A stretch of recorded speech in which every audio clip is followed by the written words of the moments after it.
eu entrava em cena e tinha que dizer para ele: quer um café, Frei José? Essa foi a minha entrada na televisão brasileira. Foi Você a minha lembra o nome da primeira personagem? frase. Da minha? É?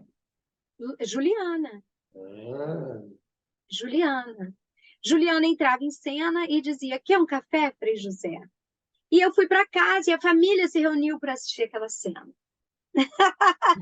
A minha primeira cena numa novela das 6 da TV Globo. E sentamos a família e eu entrei com uma bandejinha de café e disse: quer um café, Frei José? E quando eu acabei de assistir aquela cena, eu chorei por 40 minutos ininterruptamente. Porque naquela época a gente não tinha essa facilidade que a gente tem hoje, que a gente se filma, se fotografa, a gente se vê o tempo inteiro, a gente se reconhece.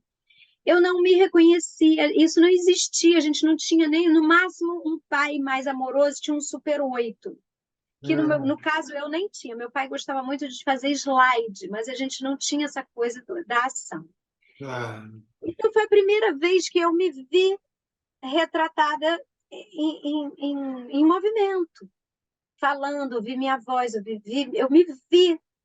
E eu não me reconheci, porque a gente não se ouve como a gente é, né, Américo? A gente se olha no espelho, a gente se vê de um jeito, mas a gente é de outro. A gente ouve uma voz, mas a nossa voz ela soa diferente.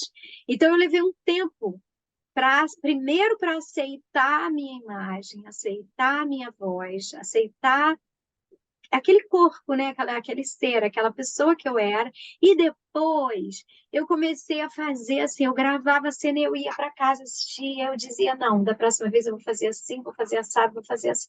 Então aquilo para mim foi uma escola, porque eu ia para casa estudar. Cada capítulo eu sentava e eu ficava, não, isso aqui eu tenho que fazer assim, não, aqui eu posso melhorar assim, não, não gostei desse jeito de olhar para cá. Não, olha, se a câmera está ali, eu posso fazer assim. Então eu fiquei fazendo isso. E o personagem foi crescendo ao longo da trama.